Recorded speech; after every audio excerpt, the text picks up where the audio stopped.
Commander Jake stood on the bridge of Sanctuary Station and watched humanity die.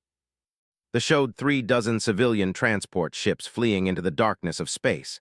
Each vessel carried 10,000 souls, women clutching children, men who had lost everything, the last remnants of a species that once claimed 47 worlds across this arm of the galaxy.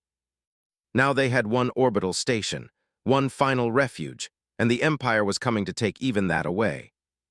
"Sir, enemy fleet detected at the edge of the system," Lieutenant Sophie Martin called from her sensor station. Her voice shook despite her training. 300 ships, maybe more. Jake closed his eyes. 300. His entire defense force consisted of 12 frigates and 8 corvettes, old ships with outdated weapons. They had spent the last 3 years proving that human technology was nothing more than primitive toys. "Sound general quarters," Jake said quietly. "Get those transports as far away as possible. Every second we buy them matters." The station's alarm began to wail. People ran through corridors toward escape pods. Soldiers rushed to their battle stations knowing they would not survive the day. Jake had seen this scene play out dozens of times before, on colony worlds, on mining stations, on every human outpost they had encountered. The door to the bridge slid open. Dr. Lisa stepped inside, her face pale and determined. She carried a data pad clutched against her chest like a shield. "Commander, I need to speak with you," Lisa said. "It's urgent." Jake glanced at the countdown timer on his screen. The fleet would reach firing range in 4 hours. "Make it quick, Doctor. I'm slightly busy preparing to die." Lisa moved closer, lowering her voice so only Jake could hear. "What if I told you there was another option, a way to win this war?" "I'd say you're suffering from stress-induced delusions," Jake replied. He pulled up tactical displays showing the fleet's approach vector. Each enemy ship his largest vessel by a factor of 10. Their shields could absorb anything humans could throw at them. Their weapons cut through human armor like it was paper. "I'm serious, Commander." Lisa activated her data pad. Ancient symbols scrolled across the screen, text in a language that predated any known civilization. "Do you remember the ruins, the dig site on Colony 7 before they destroyed it?" Jake remembered. He had evacuated the archaeological team himself 3 years ago, watched from orbit as plasma bombardment turned the entire colony into molten glass.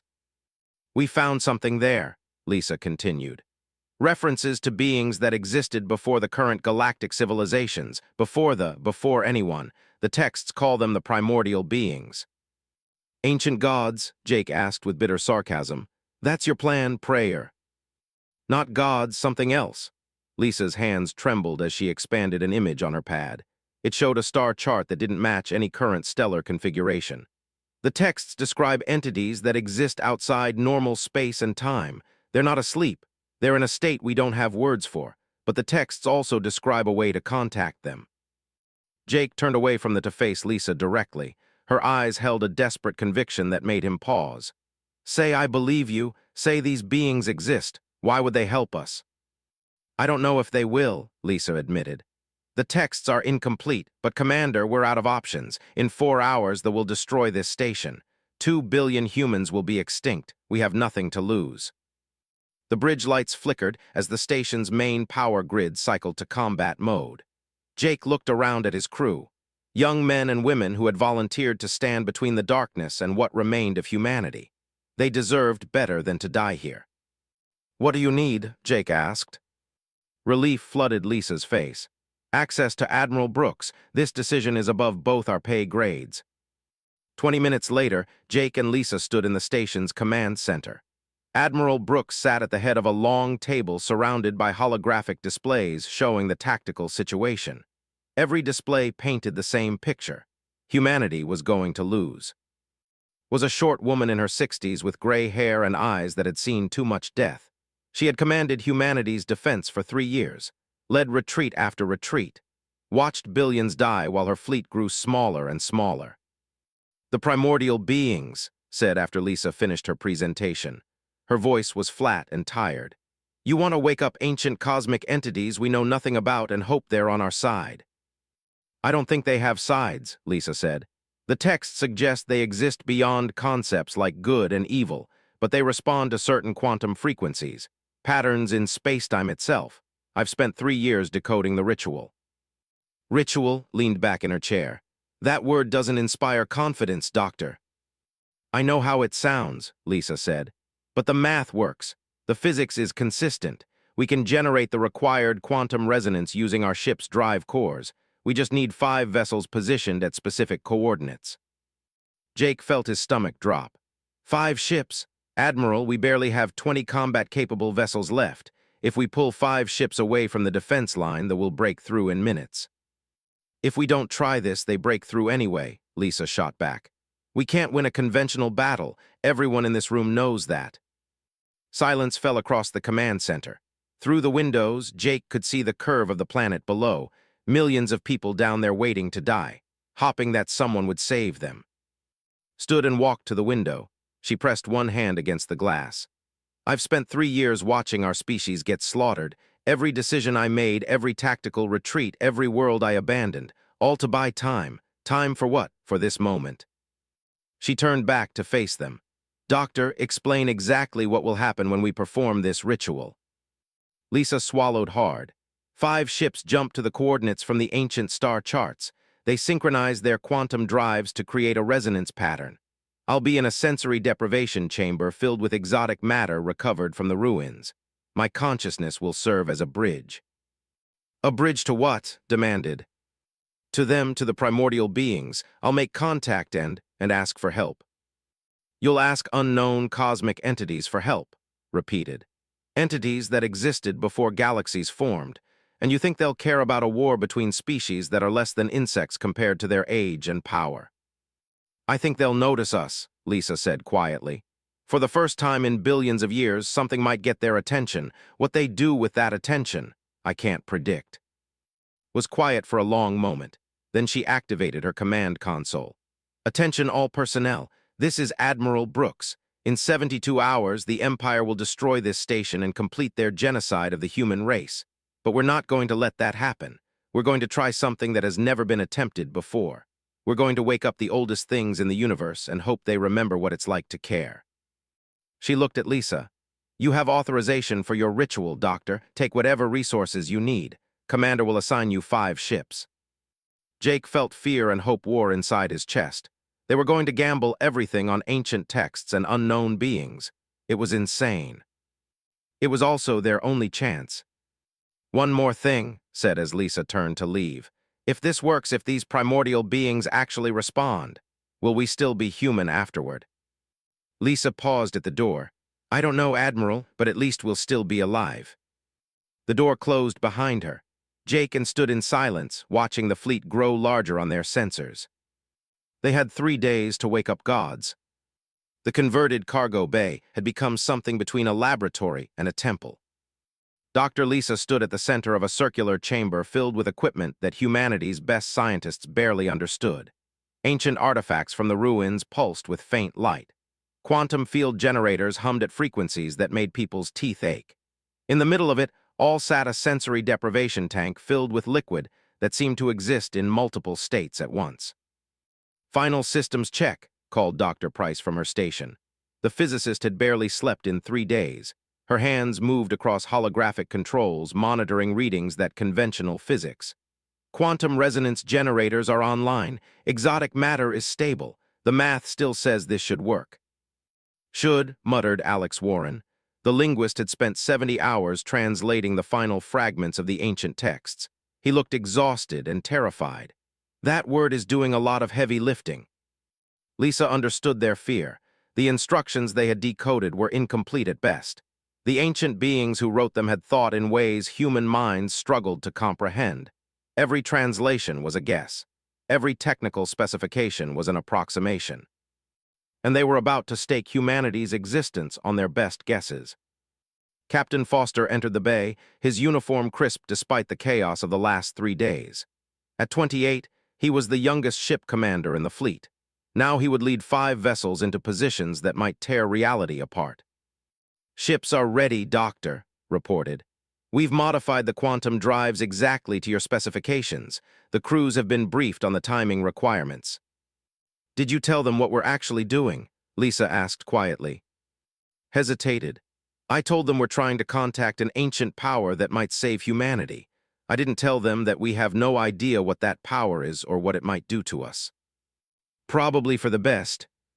The bay doors opened again. Admiral Brooks entered with Commander Jake beside her. Both looked like they had aged 10 years in 3 days. Behind them came 2 technicians, Sophie Martin and Chris Bailey, carrying the last pieces of equipment needed for the ritual. Surveyed the chamber with the expression of someone staring into an abyss. How long until we're ready? 30 minutes, Lisa said. The ships need to reach their coordinates first. Once they're in position and generating the resonance field, I'll enter the tank and attempt contact. Attempt contact with beings that existed before time had meaning, said. Doctor, I need you to be honest with me. What are the chances this actually works? Lisa met the Admiral's eyes. Based on the texts and our understanding of quantum mechanics, maybe 20%. But what's our chance of survival if we don't try? 0%, nodded slowly. All right, begin your ritual, wake up your ancient beings, and pray that they're in a helpful mood. Left to join his squadron, the 5 ships would form a pattern across the solar system, each one generating a specific quantum frequency. Together, they would create a resonance that should echo across dimensions humanity couldn't normally perceive. Should that word again. Sophie and Chris finished installing the monitoring equipment around the deprivation tank. Sensors that would measure Lisa's brain activity, her quantum state, and a dozen other things that didn't have proper names yet. Lisa said quietly, pulling her friend aside.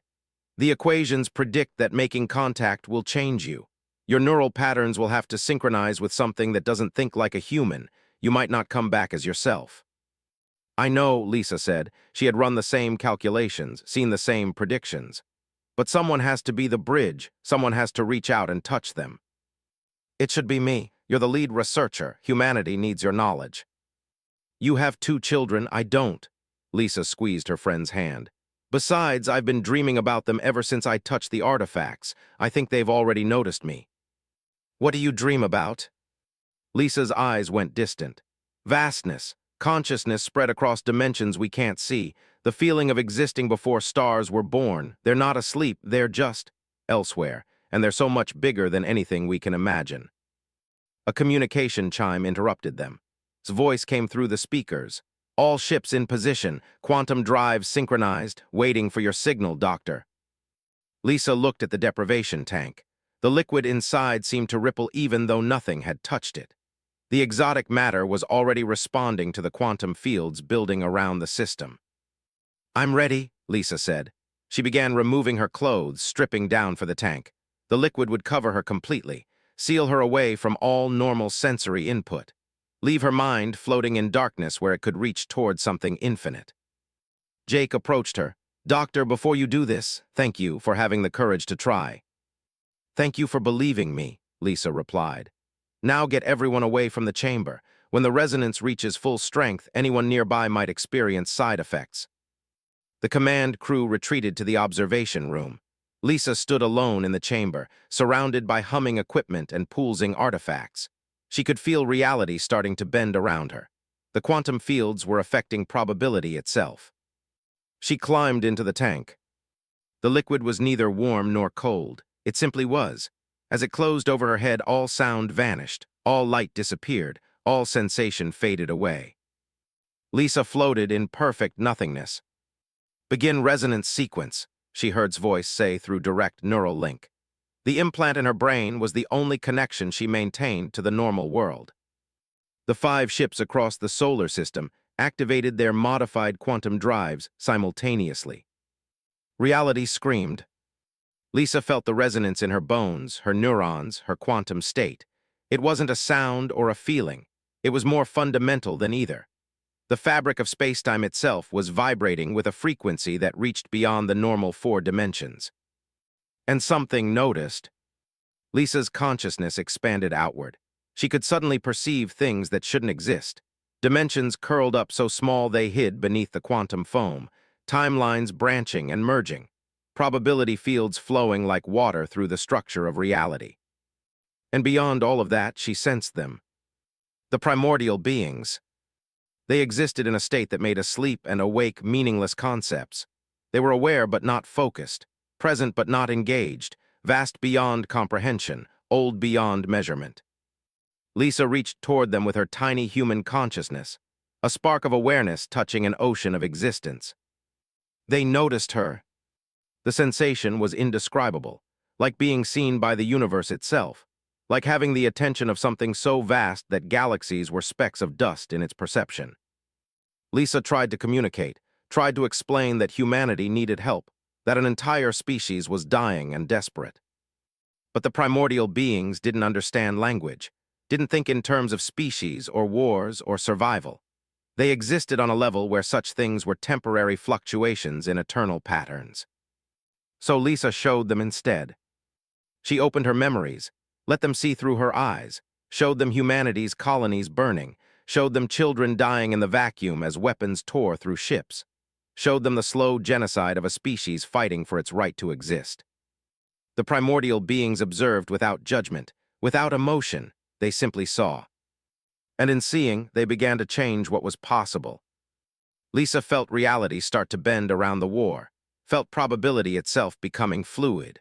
The primordial beings weren't attacking they were simply making their presence known, and the universe couldn't maintain its normal rules while they were paying attention. In the observation room, watched her monitors in growing horror. Her brain activity is going off the charts. She's processing information at speeds that should be impossible. Her quantum state is becoming entangled with something huge. Jake stared at the tank where Lisa floated motionless. Around the chamber, the artifacts were glowing brighter. The quantum generators were outputting readings that made no sense. "What's happening to her?" demanded. "She's becoming a bridge," whispered. "She's connecting to them, and they're changing her to make the connection possible." Space around Sanctuary Station began to ripple. Visible distortions appeared in the fabric of reality. Ships reported sensor anomalies. Weapons systems showed impossible readings. And 3 light towers away, the fleet detected the disturbance. Warmaster stared at his tactical display in confusion. Something was wrong with spacetime itself. His sensors showed fluctuations that matched ancient legends. Stories told to scare young warriors about the things that existed before the first stars.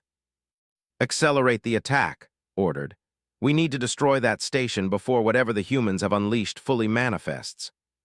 The fleet surged forward, cutting their approach time by hours. Back in the tank, Lisa felt her humanity slipping away, felt her consciousness expanding to hold impossibilities. The primordial beings were using her as a window into this reality. Through her eyes, they were beginning to understand the war. Through her mind, they were starting to care.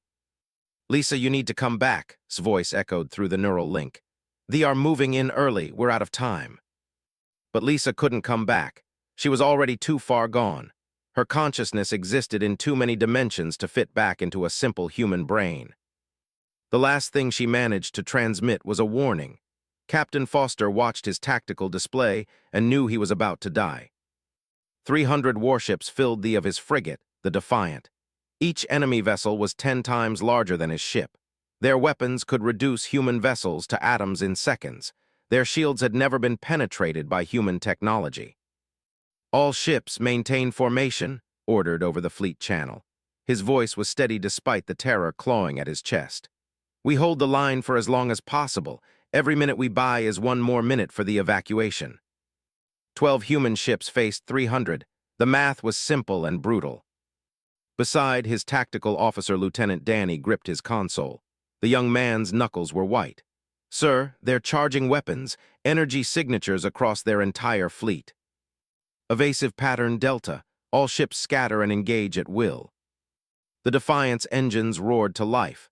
The frigate dove beneath the formation while her sister ships scattered in different directions. It was a tactic born of desperation. They couldn't fight the head-on, so they would die trying to be annoying. The first salvo lit up space. Massive energy beams lanced through the darkness. One caught the corvette resilient directly in her engine section. The ship exploded in a ball of superheated plasma, 23 crew members dead in an instant. Swallowed bile and kept flying. "Return fire, all weapons." The Defiant's missile tubes launched their payload.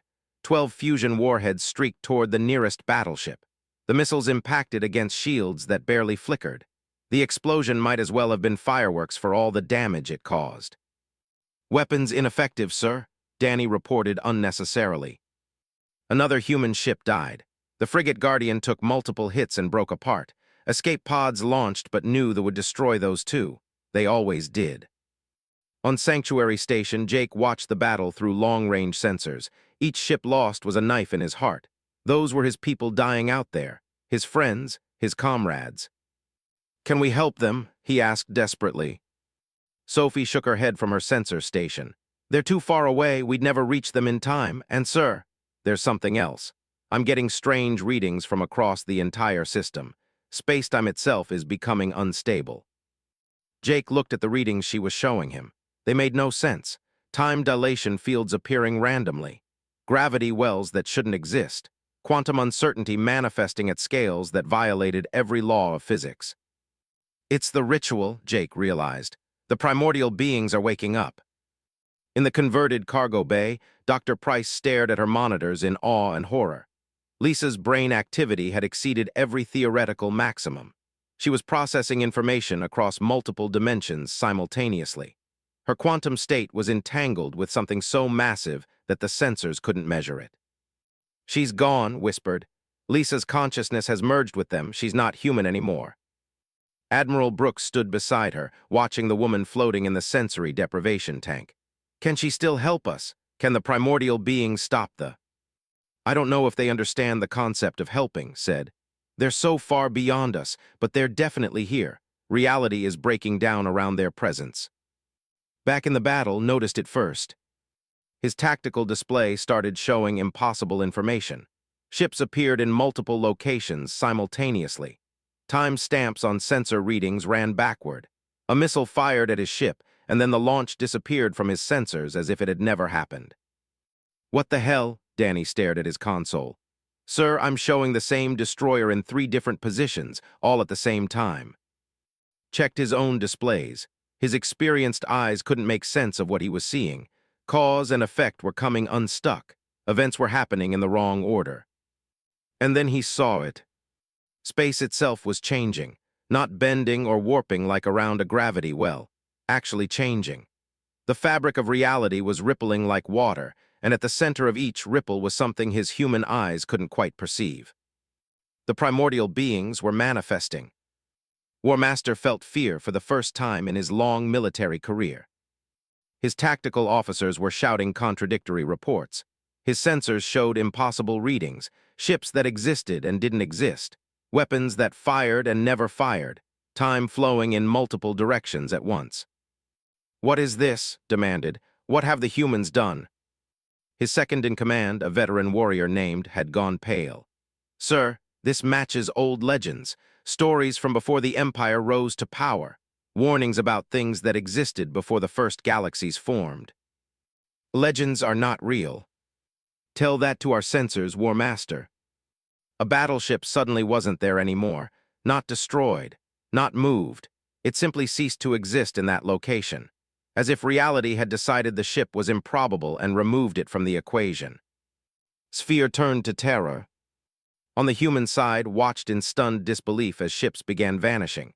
One moment a destroyer was there, weapons firing. The next moment empty space, no debris, no explosion, just gone. "They're disappearing," Danny said in a hushed voice. "They are just disappearing." More human ships died, but fewer than should have. Missiles vanished before impact. Energy beams curved away as if space itself refused to let them hit their targets. The laws of physics were becoming suggestions rather than rules. Reality couldn't maintain coherence while the primordial beings were present. Jake watched from Sanctuary Station as the battle turned into something incomprehensible. His sensors showed events happening in multiple timelines simultaneously. Ships existed in sewer position. Probability itself had become fluid. "The primordial beings aren't fighting," explained, her voice filled with wonder. "They're just here, just present, and their presence is so fundamentally different from normal reality that the universe can't accommodate both them and the battle at the same time." "So what's happening to the?" demanded. "They're becoming improbable. The primordial beings exist in a state where probability is fluid. Their attention is making the fleet statistically impossible, so reality is adjusting to make the math work." Another ship vanished, then three more, then a dozen. The fleet was being erased not through violence, but through probability. They were ceasing to exist in this location because something older than the universe was observing the battle and finding their presence incoherent. Made a decision. All ships retreat, maximum speed, we need to get away from whatever the humans have unleashed. But retreating didn't help.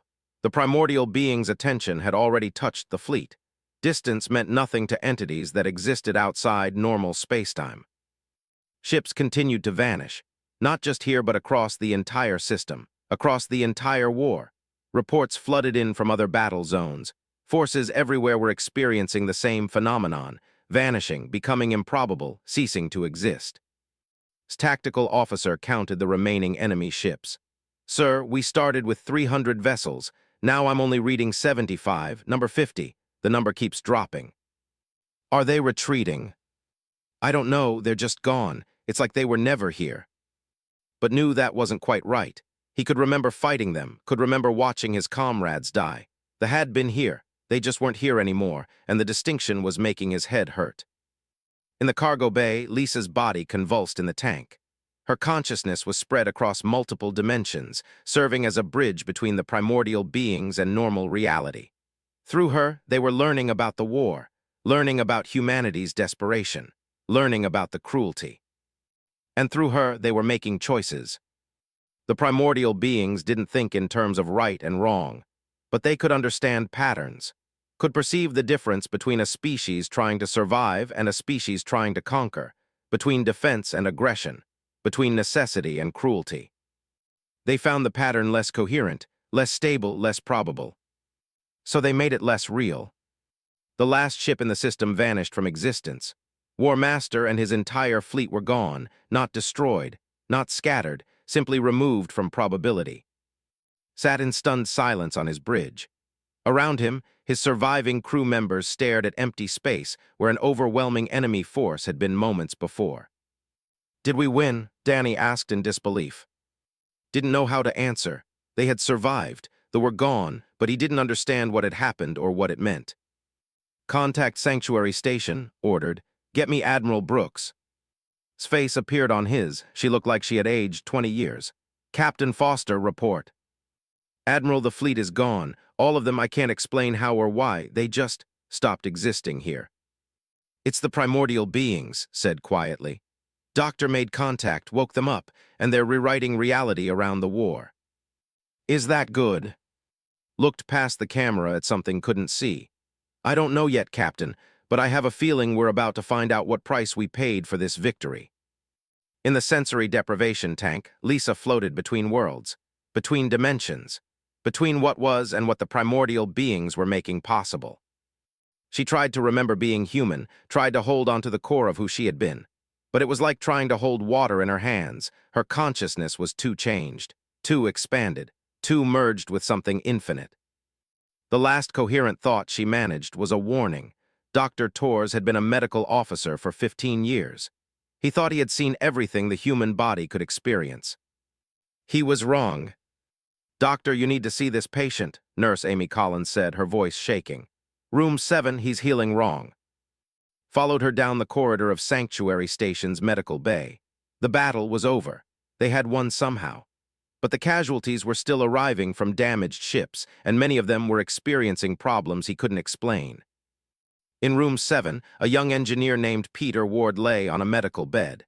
He had suffered a broken arm during the battle when an explosion threw him against a bulkhead. Standard injury. Simple treatment. Except the break was healing backward. Stared at the real-time scan of Peter's arm. The bone fracture was there, clearly visible. But as he watched, the break sealed itself, then reopened, then sealed again. The injury was healing and unhealing in a loop that every law of biology. "How do you feel?" asked carefully. "Weird," Peter said. His eyes were unfocused. "I can remember my arm being fine, but I can also remember it being broken. Both memories feel equally real, like they're both happening at the same time." Checked his readings again. "Your temporal signature is fluctuating. You're experiencing multiple timelines simultaneously." "Is that bad?" "I don't know. This is beyond my medical training." Similar cases were appearing across the station. A technician whose wounds healed before they were inflicted. A pilot who aged backward for 3 minutes before returning to normal. A child who existed in 2 places at once for an hour before the duplicate faded away. Reality was still unstable. The primordial being's presence had changed something fundamental about how spacetime worked near Sanctuary Station. In the cargo bay, Dr. Price worked frantically to understand what had happened to her friend.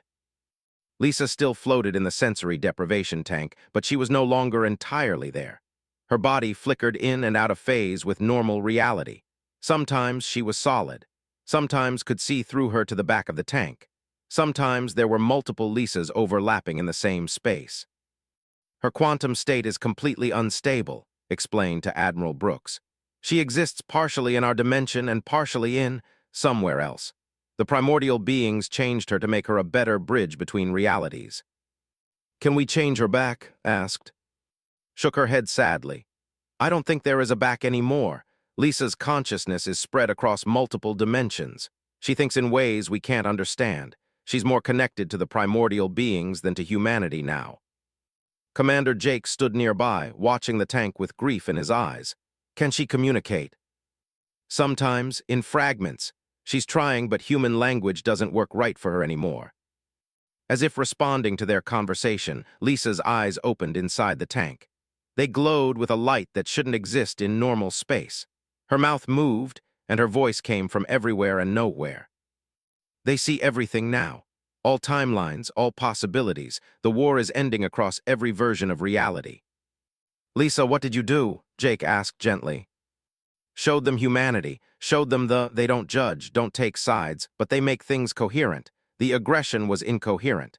Didn't fit stable probability patterns, so they made it less real. Stepped forward. Are we safe now? Is humanity saved? Lisa's form flickered through several states before solidifying enough to answer. Saved from, but I'm sorry, so sorry. The primordial beings won't go back to sleep. Can't go back. We woke them, and they're curious now. Reports began flooding in from across human space and beyond. The Empire was collapsing, not through military defeat but through probability adjustment. Fleets found themselves at wrong coordinates. Supply lines that had existed for centuries suddenly never existed at all.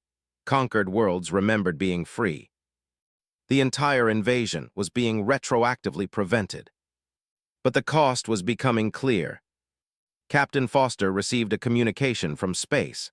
War Master's face appeared on his, and the proud warrior looked broken. Human said quietly, I am one of the few who remember both timelines, the one where we conquered you and the one where we never attacked at all.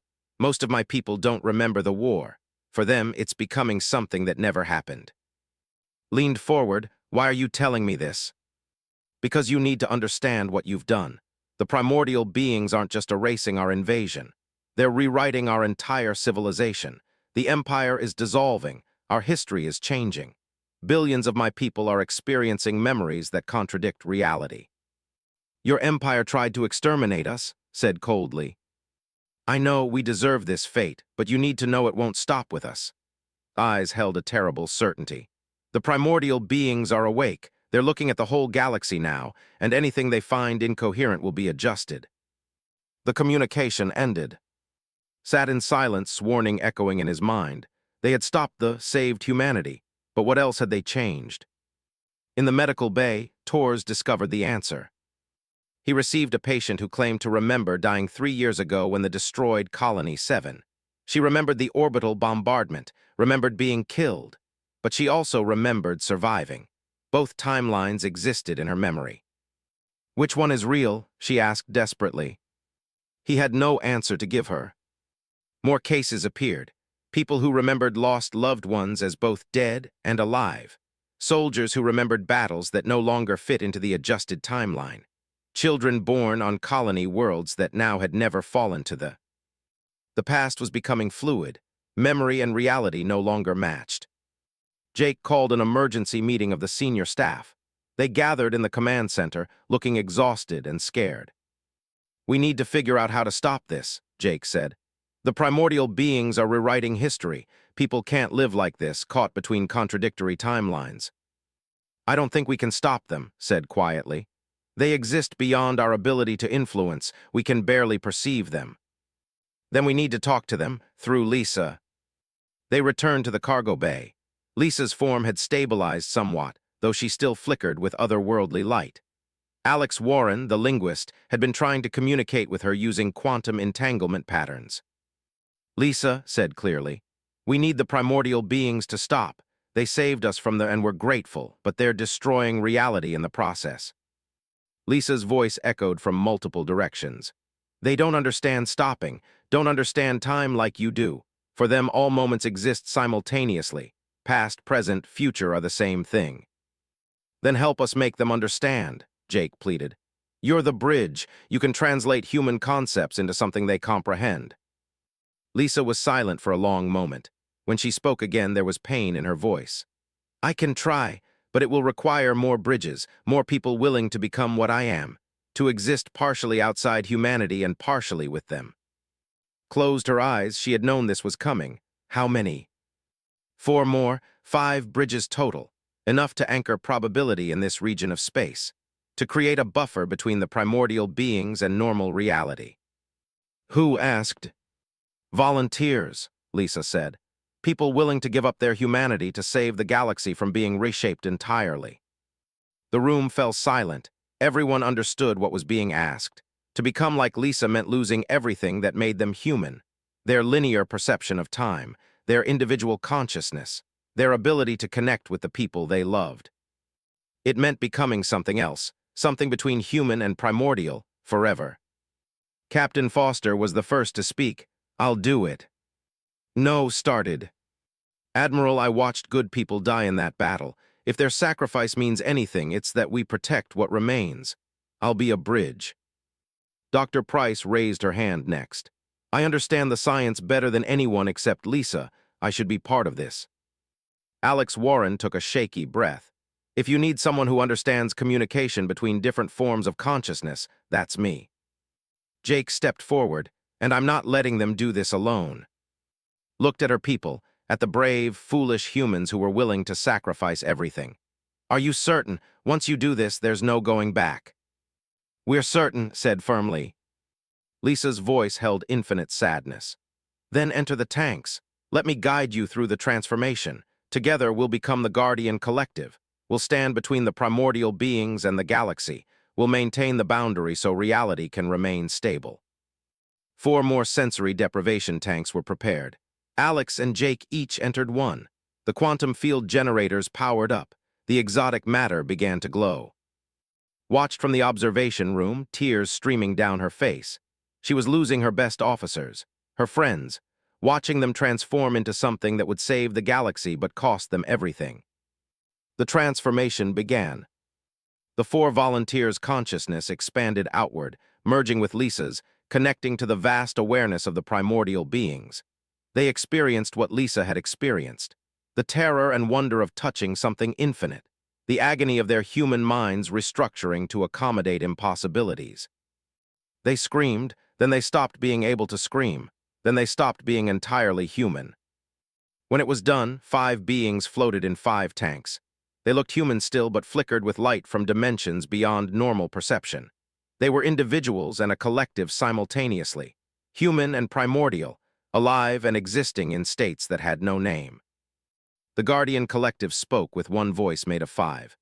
"We are the boundary. We are the bridge. Through us, the primordial beings can observe without unmaking, can be aware without reshaping everything they touch." Approach the tanks. "Can you still hear me? Do you remember being human?" "We remember," the collective said. "But we are more now, less now, different now. We will stand watch here, Brooks. We will keep the galaxy coherent, but we are no longer the people you knew." "Will it work? Will reality stabilize?" "Yes, the primordial beings accept us as sufficient interface. They will return to their dormant state, but they will remain more aware than before, watching, waiting, ready if needed again." Looked at the faces of her friends, still visible but no longer entirely present. "Thank you, all of you." The collective's response was gentle. "Thank you for letting us save everything." Reality began to stabilize. The timeline contradictions faded. People's memories. Admiral Brooks stood on the observation deck of what used to be called Sanctuary Station. Now it had a new name, Threshold Station, the boundary between normal space and the realm of the primordial beings, the place where 5 brave humans had transformed into something else to save the galaxy. 3 months had passed since the ritual, 3 months since the impossible victory, 3 months since had lost her best people to an existence she could barely understand. The station had changed. Reality bent strangely around it. Sometimes could see colors that didn't exist in normal light. Sometimes she heard whispers from dimensions she couldn't perceive. The Guardian Collective's presence made the fabric of spacetime thin here. But the galaxy was stable again. The timelines had settled. People remembered one consistent history, though some still carried phantom memories of the war that almost was. "Admiral, we have visitors," Lieutenant Sophie Martin reported. 3 ships just emerged from their broadcasting diplomatic credentials from the Confederation. Turned from the window. They've never contacted us before. Apparently they want to now, ma'am. They're requesting permission to dock and speak with you directly. They were an old species, not as ancient as they had been, but old enough to remember the rise and fall of empires. They had stayed neutral during the war, watching from a distance as humanity was slowly destroyed. Now they wanted to talk. Met the delegation in the station's diplomatic suite. 3 tall beings with silver skin and eyes that held too much knowledge entered the room. Their leader, ambassador, bowed with careful respect. "Admiral Brooks," said in perfect English, "we come with gratitude and fear in equal measure." "Explain," said simply. "The Empire enslaved 17 species over the last 1,000 years.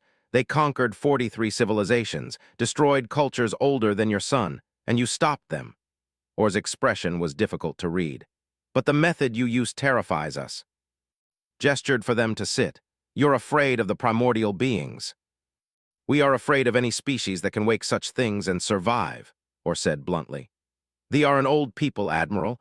We have records that go back millions of years, and in all that time we've found references to entities like your primordial beings, things that exist beyond normal reality.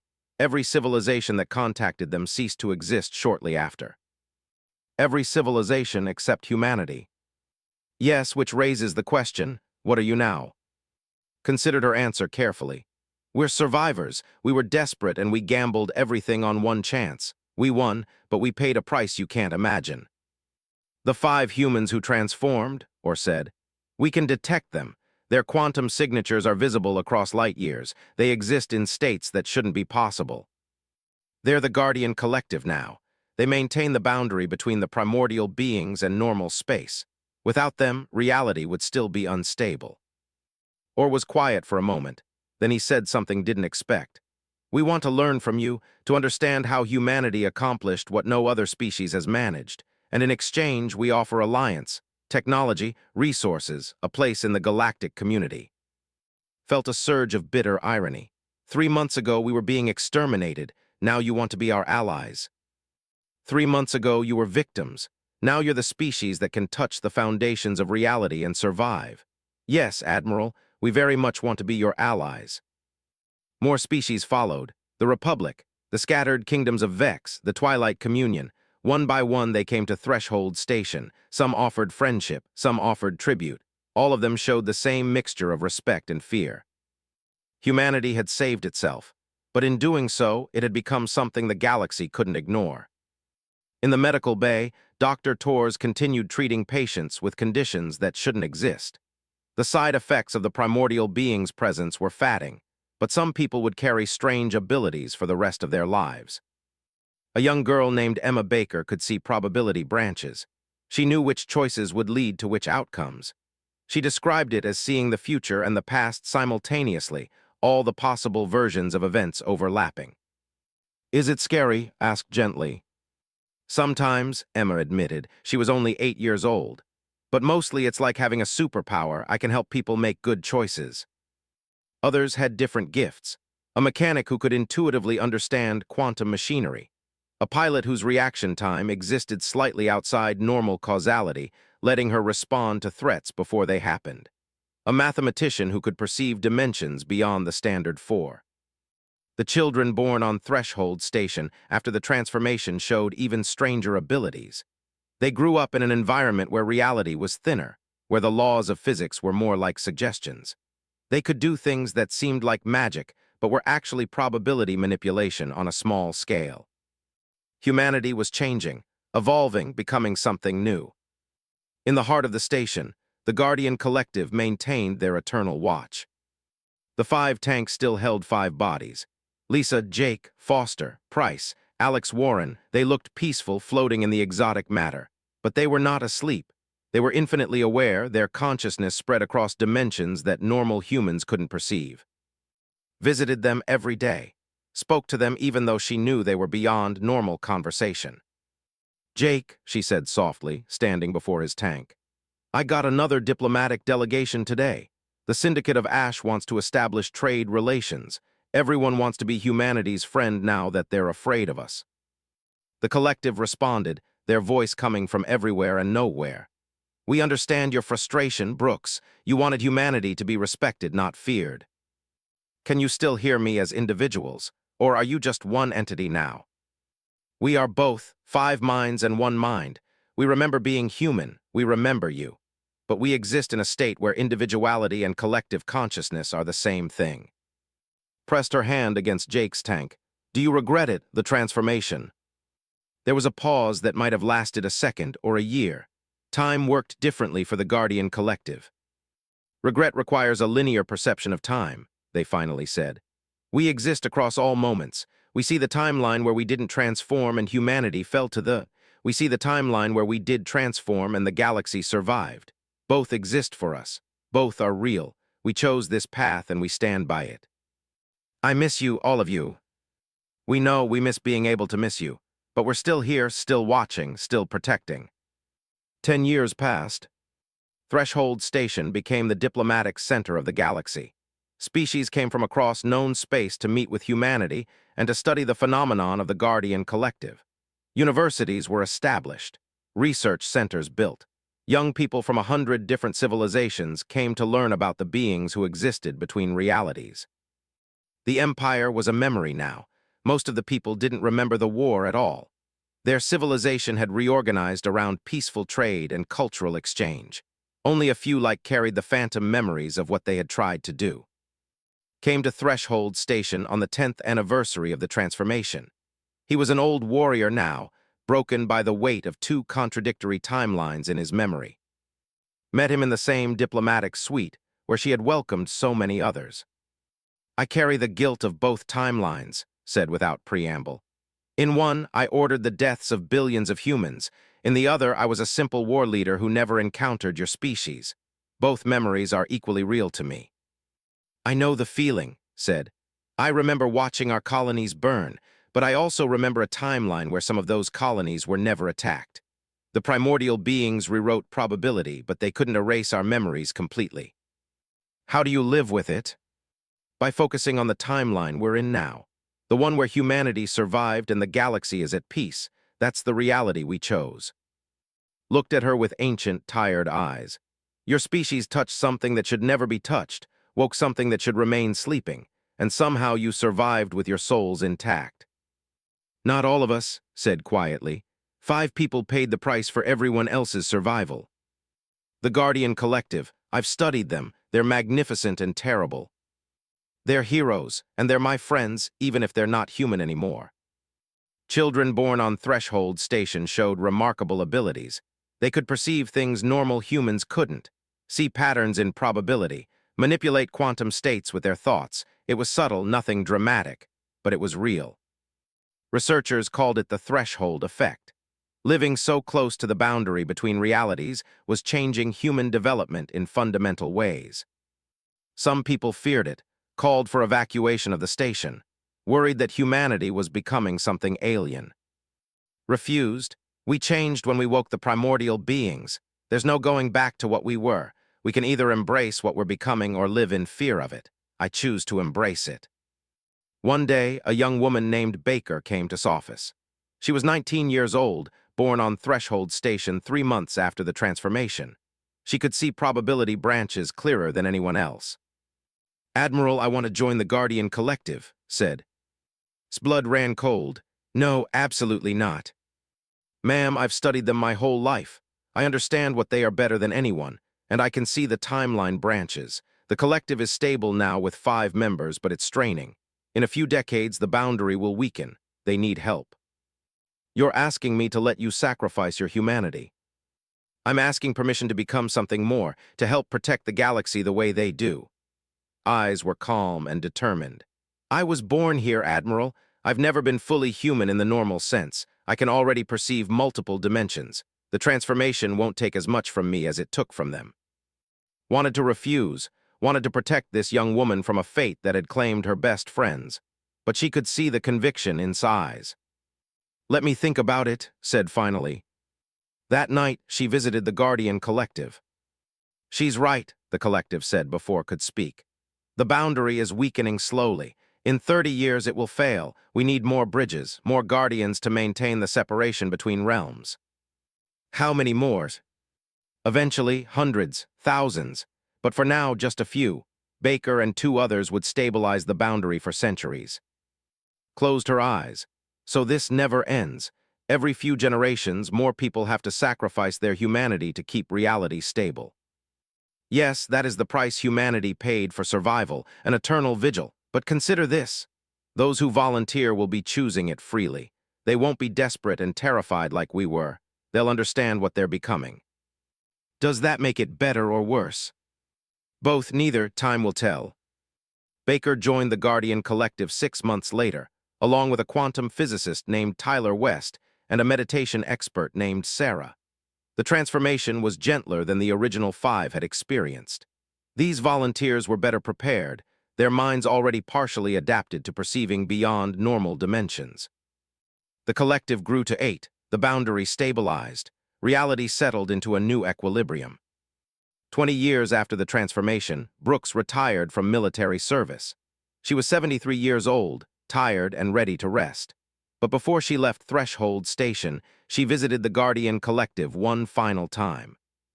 11 tanks now held 11 bodies, 11 humans who had chosen to become something more to protect everyone else. Jake said to the tank that held her old friend, "I'm leaving. Someone younger will take over as station commander, but I wanted to say goodbye." The collective's voice was different now, richer, more complex, 11 minds thinking as one. "We understand, Brooks, you've earned your rest. Thank you for everything you did, for believing in us, for letting us make our choice. Do you ever wish you could come back, be human again? We are human, just a different kind of human. We've evolved, changed, become guardians of the boundary between possible and impossible. That's still human, that's still us." Smiled through her tears. "Then I guess you're the future, and maybe that's not so bad. The future is what we make it, together." Left Threshold Station and retired to a colony world far from the boundary. She lived another 15 years in peace, watching humanity spread across the stars with new confidence. But she carried the memories until the end. The desperate gamble, the impossible victory, the friends who sacrificed everything so that everyone else could live. When died at 88, the Guardian Collective felt it across dimensions. They mourned in their own way, existing simultaneously in the moment of her death and in all the moments they had shared with her when she was alive. 50 years after the transformation, Threshold Station was a thriving hub of galactic civilization. The Guardian Collective numbered 23 now, each volunteer choosing freely to join the Eternal Watch. The primordial beings slept, but they dreamed. And in their dreams, they remembered the small species that had dared to wake them. The humans who had touched infinity and survived, who had become guardians of the boundary between realities.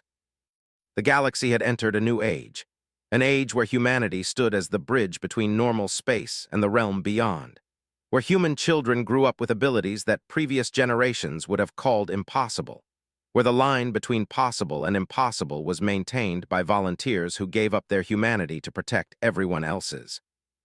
It wasn't the victory anyone had imagined. It came with costs that would echo through generations. But humanity had survived, had evolved, had become something new and strange and wonderful. The war had been lost, so they had called upon the primordial beings.